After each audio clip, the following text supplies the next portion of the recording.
সুপ্রিয় শিক্ষার্থীবৃন্দ, আসসালামু আলাইকুম।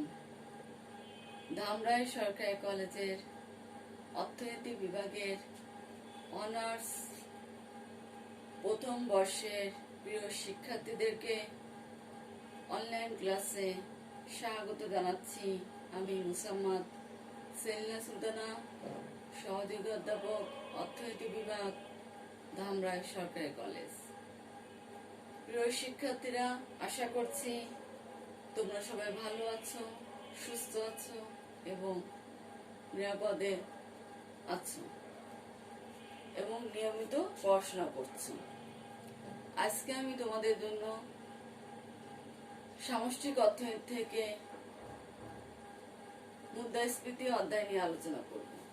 আজকে যে বিষয় নিয়ে আলোচনা করব সেটি হচ্ছে চাহিদা বৃদ্ধিজনিত মুদ্রাস্ফীতি এবং খরচ বা ব্যয় বৃদ্ধিজনিত মুদ্রাস্ফীতি কাকে বলে এবং এদের পার্থক্য। প্রিয় শিক্ষার্থীরা, প্রথমে আসি চাহিদা বৃদ্ধিজনিত মুদ্রাস্ফীতি বা ডিমান্ড পুল ইনফ্লেশন কাকে বলে। সামগ্রিক চাহিদা বৃদ্ধির ফলে যে মুদ্রাস্ফীতির সৃষ্টি হয় তাকে চাহিদা বৃদ্ধিজনিত মুদ্রাস্ফীতি বলে। অর্থাৎ সামগ্রিক চাহিদা বৃদ্ধি পেলে যে মুদ্রাস্ফীতি দেখা দেয় তাকে চাহিদা বৃদ্ধিজনিত মুদ্রাস্ফীতি বলা হয়। সরকারি ব্যয় বৃদ্ধি, অর্থের যোগান বৃদ্ধি, কর হার হ্রাস, বেসরকারি ভোগ ও বিনিয়োগ বৃদ্ধি ইত্যাদি কারণে সমাজে সামগ্রিক চাহিদা বৃদ্ধি পায়। ক্লাসিক্যাল অর্থনীতিবিদদের মতে দাম স্তর অর্থের যোগানের সাথে সমানুপাতিক ও প্রত্যক্ষভাবে নির্ভরশীল।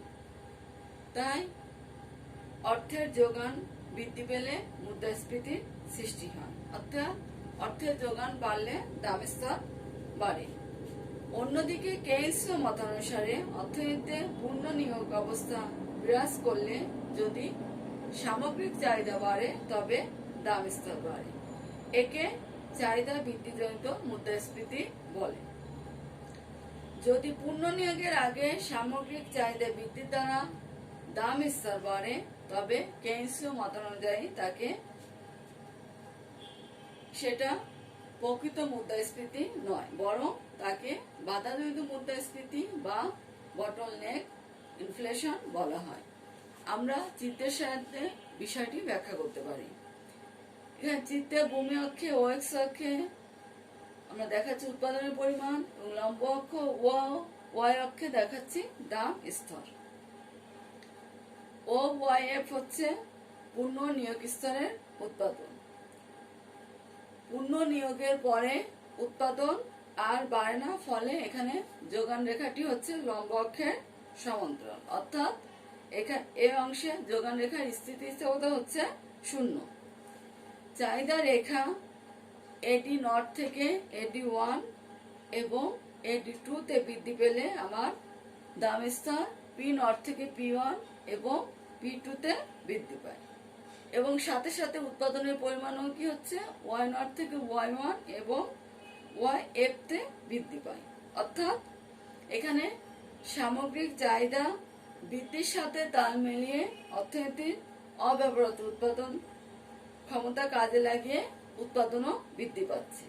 তাই এক্ষেত্রে কি হচ্ছে, এক্ষেত্রে দেখা যাচ্ছে দাম স্তরও বাড়তেছে আবার উৎপাদনও বৃদ্ধি পাচ্ছে। তাই এখানে দাম স্তর অস্বাভাবিক হারে বাড়ে না।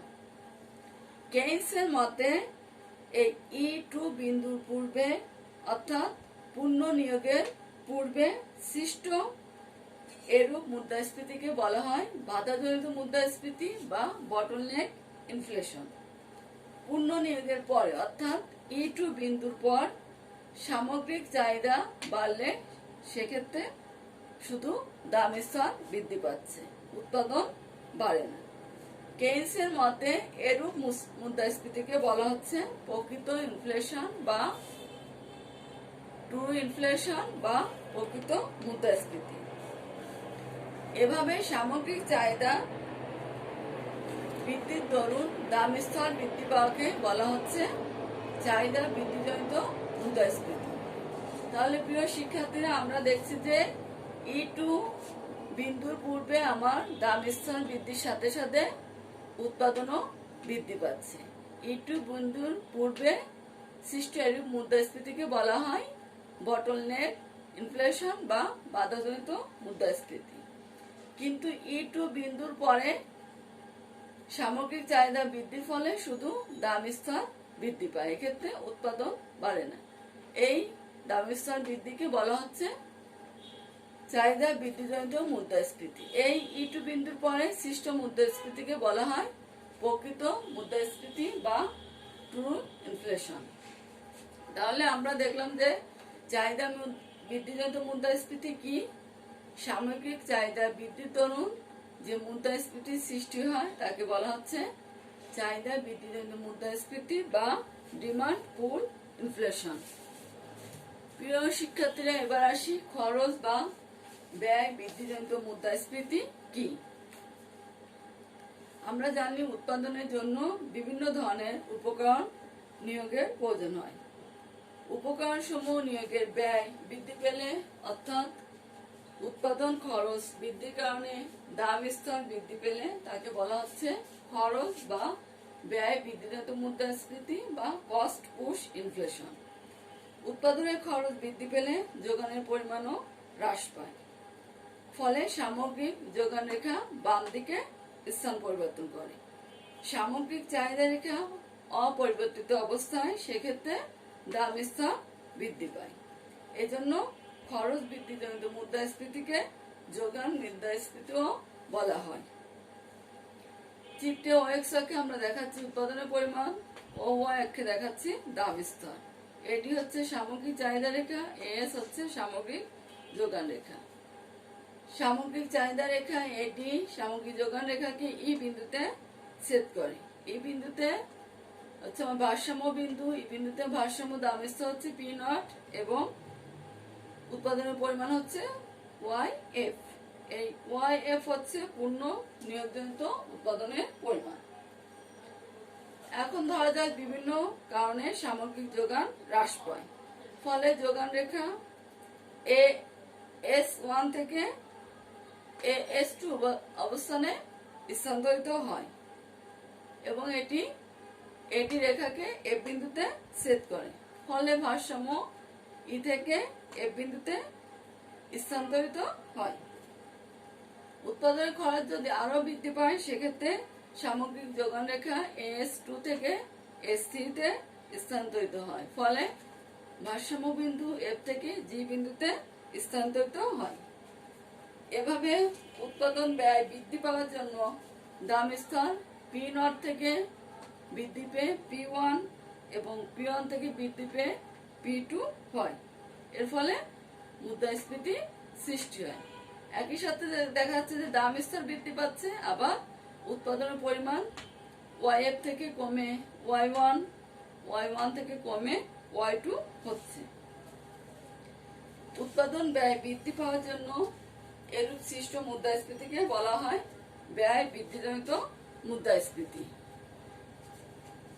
তাহলে আমরা দেখলাম যে খরচ বা ব্যয় বৃদ্ধিজনিত মুদ্রাস্ফীতির ক্ষেত্রে সামগ্রিক যোগান হ্রাস পাওয়ার কারণে আমার এস রেখা বাম দিকে স্থানান্তরিত হয়। এর ফলে আমার দাম স্তর বৃদ্ধি পায় এবং উৎপাদনের পরিমাণ কমে যায়। এটা হচ্ছে খরচ বা ব্যয় বৃদ্ধিজনিত মুদ্রাস্ফীতি। তাহলে চাহিদা বৃদ্ধিজনিত মুদ্রাস্ফীতির ক্ষেত্রে দেখা যাচ্ছে যে এই ক্ষেত্রে আমার E2 বিন্দুর পূর্ব পর্যন্ত দাম স্তর বৃদ্ধির সাথে সাথে উৎপাদনও বৃদ্ধি পাচ্ছে এবং E2 বিন্দুর পরে উৎপাদন আর বাড়ে না, শুধু দাম স্তর বাড়ে। আর খরচ বা ব্যয় বৃদ্ধিজনিত মুদ্রাস্ফীতির ক্ষেত্রে দেখা যাচ্ছে যে আমার সামগ্রিক যোগান হ্রাস পাওয়ার কারণে আমার এস রেখা বাম দিকে স্থানান্তরিত হয়। এর ফলে দাম স্তর বৃদ্ধি পায় এবং উৎপাদন হ্রাস পায়। প্রিয় শিক্ষার্থীরা, এবার আমরা দেখি চাহিদা বৃদ্ধিজনিত মুদ্রাস্ফীতি এবং খরচ বা ব্যয় বৃদ্ধিজনিত মুদ্রাস্ফীতির মধ্যে পার্থক্য কি।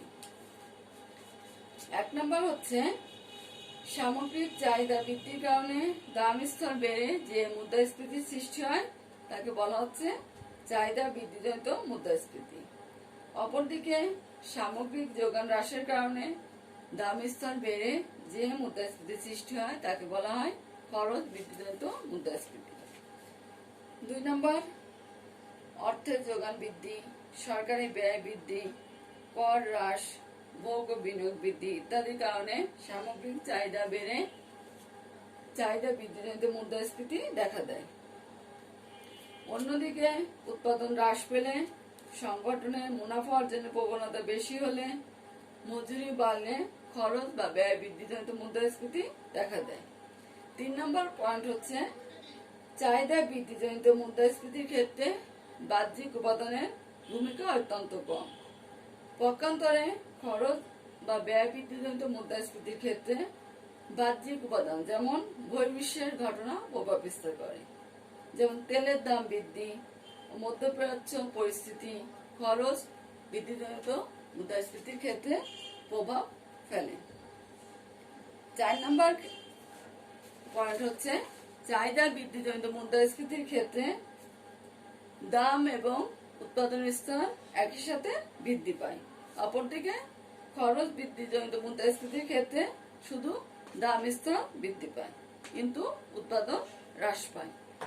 5 নম্বর পয়েন্ট, চাহিদা বৃদ্ধিজনিত মুদ্রাস্ফীতি স্বল্পমেয়াদী কিংবা দীর্ঘ হতে পারে। অন্যদিকে খরচ বৃদ্ধিজনিত মুদ্রাস্ফীতির স্থায়িত্ব স্বল্পকাল। তবে সেই মুদ্রাস্ফীতির পিছনে যদি চাহিদা বৃদ্ধিজনিত মুদ্রাস্ফীতির সমর্থন থাকে সেটা দীর্ঘকাল ব্যাপী চলতে পারে, আর যদি সমর্থন না থাকে সেটা বেশি দিন চলতে পারে না।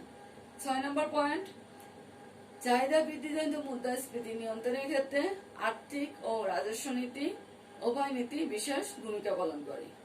অপরদিকে খরচ বৃদ্ধিজনিত মুদ্রাস্ফীতি নিয়ন্ত্রণের ক্ষেত্রে মজুরি সীমা নির্ধারণ, একচেটিয়া ব্যবসায়ের উপর বিধিনিষেধ আরোপ ইত্যাদি বিশেষ ভূমিকা পালন করে।